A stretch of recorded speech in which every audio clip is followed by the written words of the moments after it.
सावली बागच्या बाबतीमध्ये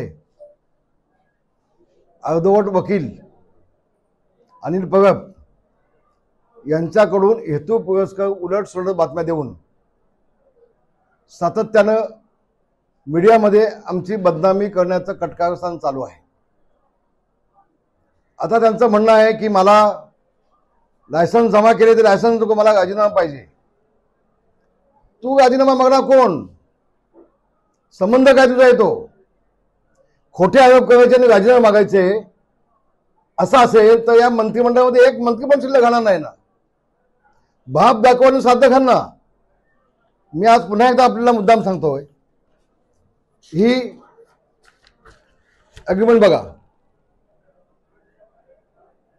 ही अग्रीमेंटची कॉपी आहे। त्याच्यामध्ये शरद शेट्टींचं नाव आहे, शरद शेट्टींचं नाव आहे। यामध्ये कॉलम 6 मध्ये असं म्हटलेलं आहे, यापुढे धंदा चालवण्यासाठी कबूल करत आहे की चालवणारा कबूल करत आहे की कोणताही बेकायदेशीर धंदा मी सदर जागेत चालवणार नाही।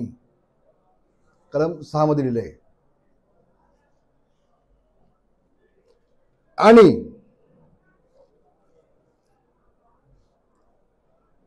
केवळ यामध्ये दिलेल्या नुसार हॉटेलचा धंदा सदर जागेतून मी चालवीन आणि कोणतीही शर्त या करारनाम्यातील ज्याचे उल्लंघन धंदा होईल असं मी करणार नाही, असं कलम 6 मध्ये त्यांनी म्हटलेलं आहे। चष्मा घेऊन माझा। कलम 7 मध्ये त्यांनी म्हटलंय, धंदा चालवणार येथे मालक यांना हमी देत आहेत की सर्व कृत्ये कोणतीही जी केलेली असतील, फौजदारी किंवा दिवाणी कायदेशीर कारवाई, दंड आणि इतर दावे धंदा चालविताना जर कोणतेही केले गेलं कोणत्याही अधिकाऱ्याकडून तर त्याला धंदा चालवणारे हे जबाबदार असतील। धंदा चालवणारे हे जबाबदार असतील आणि ग्राहक यांना कोणतेही मालक यांना कोणतीही जबाबदारी देणार नाही किंवा कोणतेही मालकाची जबाबदारी राहणार नाही, याला पूर्णपणे जबाबदार धंदा चालवणारा असेल।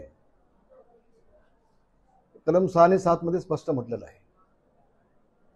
आणि असं असताना ज्यावेळेला पोलिसांनी कारवाई केली आणि स्पष्ट झालं की त्यामध्ये ऑर्केस्ट्रा फक्त नसून अन्य काही गोष्टी तिथे आढळल्या,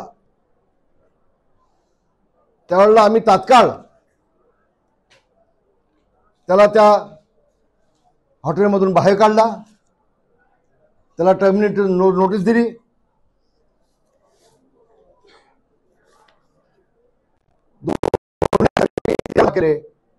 हे 13 लायसन्स जमा केलेले आहेत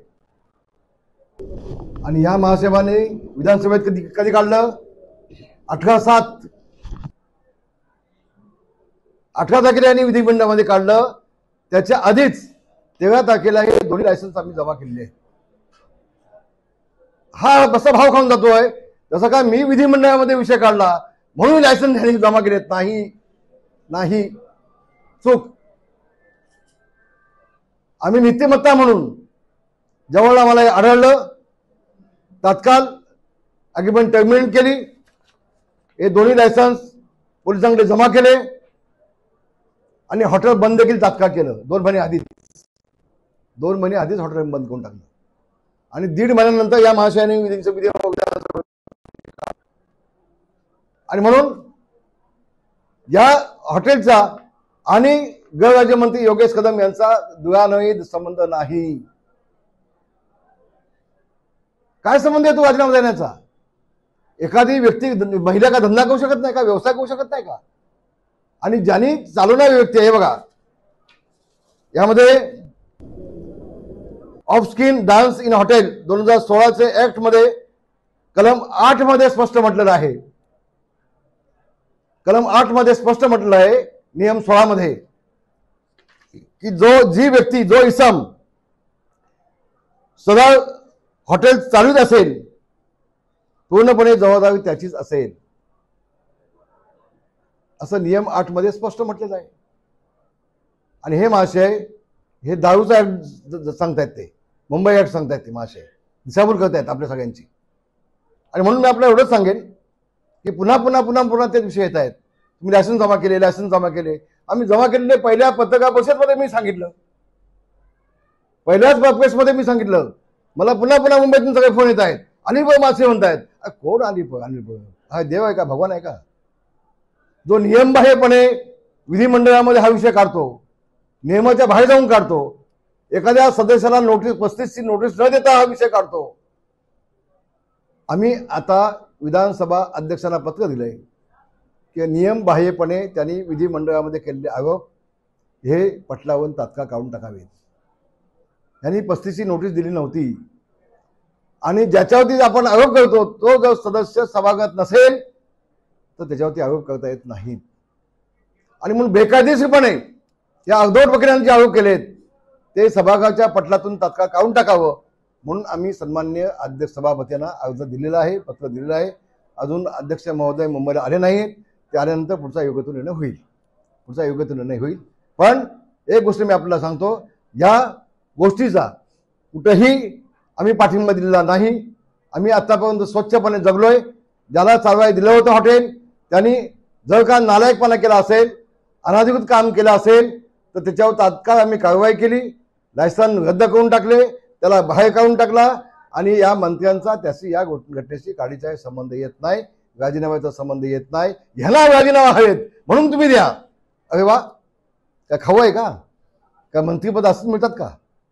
तर तुमच्या नशिबात नाहीत. पण इतक्या संघर्षानं ज्यांनी आमदारकी पुन्हा तुम्ही प्रयत्न केलेत, योगेश कदमांना पाडण्यासाठी उद्धव ठाकरे आणि अनिल परब यांनी जंग पछाडले. असं असताना देखील ते निवडून आलेत. आणि फक्त आपण पाहतोय मागच्या 4 वर्षापासून फक्त उद्धव ठाकरे आणि अनिल परब हे फक्त योगेश कदमांनाच टार्गेट करत आहेत. विधानमंडळामध्ये गेल्यापासून पहिल्या दिवसापासून अनिल परब हे फक्त योगेश कदम यांना टार्गेट करत आहेत उद्धव ठाकरेला खुश करण्यासाठी.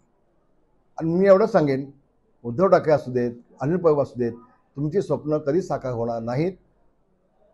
कावळ्याच्या ओरडण्यानं कोण त्याची दखल घेत नाही.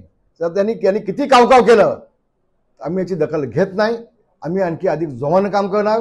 योगेश कदम आणखी जोमानं काम करणार. जनसेवा ही सेवा या माध्यमातून जे काम गेल्या अनेक वर्षापासून आमचं चाललंय त्यामध्ये कुठेही आम्ही थांबणार नाही. कुणी वंदा कुणी नंदा, जनसेवा हाच आमचा धंदा. याच माध्यमातून भविष्यामध्ये पुन्हा आम्ही आमच्या कामाची सेवेची जनसेवेची वाटचाल चालू आहे. आम्ही डान्स बार सारखे धंदे आम्ही कधी केलेले नाहीत, त्याला पाठिंबा कधी दिलेला नाही. आम्ही लोकांचे संसार कधी उद्ध्वस्त केले नाही. आम्ही लोकांचे संसार बसवण्याचं काम आतापर्यंत केलंय. एवढंच मी आपल्या सगळ्यांना सांगेन, आपल्या माध्यमातून महाराष्ट्रात सांगेन. आणि म्हणून ही त्यांनी अनियमित जी केली होती त्याच्यावरती तात्काळ आम्ही कारवाई केलेली आहे. कसं आहे, जितेंद्र आव्हाड साहेबांचा अभ्यास प्रचंड आहे, खूप त्यांचा अभ्यास आहे धर्माच्या बाबतीमध्ये. खरं तर त्यांनी धर्मगुरूच व्हायला पाहिजे असं मला वाटतंय. धन्यवाद. सरकार म्हणजे आपण आहोत आणि आपण म्हणजे सरकार आहोत. आपल्या बापाचं काय जातं असं म्हणता येणार नाही. एक एक पैसा हा शासनाचा, हा कारणी लागला पाहिजे, योग्य त्या कामासाठी लागला पाहिजे. शिवसाट साहेब आपली भूमिका थोडीशी शाब्दिक आहे ती बदलतील असं मला वाटतं, निश्चितपणे वाटतं. धन्यवाद. योगेशदादाला देखील मी सांगितलंय की तुम्ही थांबू नका. महाराष्ट्रामध्ये जिथं जिथं लेडीज बाग असतील ते सगळं साफ करून टाका. एक गोष्ट फक्त आपल्या माध्यमातून आज मुद्दाम मी आपल्याला सांगतोय, मी आज हे बोलणार नव्हतो, आज मुद्दाम सांगतोय. हे फक्त प्रकरण जे घडलंय ते फक्त योगेश दादांनी वाशीमध्ये लेडीज बाग बंद केला म्हणून काही पोलिसांनी योगेश दादाला फोन केले होते की साहेब तुम्ही थांबवा म्हणून, आणि ते थांबवलं नाही म्हणून हेतू पुरस्कार काही पोलिसांनी केलेलं हे बदनाम करण्याचं कटकारस्थान आहे. भविष्यामध्ये आपल्याला लक्षात येईल. याबाबत मी स्वतः महाराष्ट्राचे मुख्यमंत्री देवेंद्रजी फडणवीस यांच्याकडे बोललोय आणि याबाबत आम्ही चौकशी करणार आहोत, नेमके हे पोलीस कोण आहेत ते आपल्या हळूहळू लक्षात येईल. मी सगळेच माझे पत्ते आता उघड करणार नाही, पण तुम्हाला कल्पना आहे आमच्या अंगावर चालून आले त्याच्यावरती नेहमीच मी कायदेशीर कारवाई केलेली आहे. मी कोणाला सोडलेली नाही. आणि जे आमच्या मुळावरती यायचा प्रयत्न करत आहेत, बेकायदेशीरपणे बदनाम करण्याचा प्रयत्न करत आहेत, भविष्यामध्ये त्यांना योग्य उत्तर मिळेल. धन्यवाद. टाइम्स डिजिटलला लाईक करा, शेअर करा, सबस्क्राईब करा आणि बेल आयकॉन दाबायला विसरू नका. Times digital.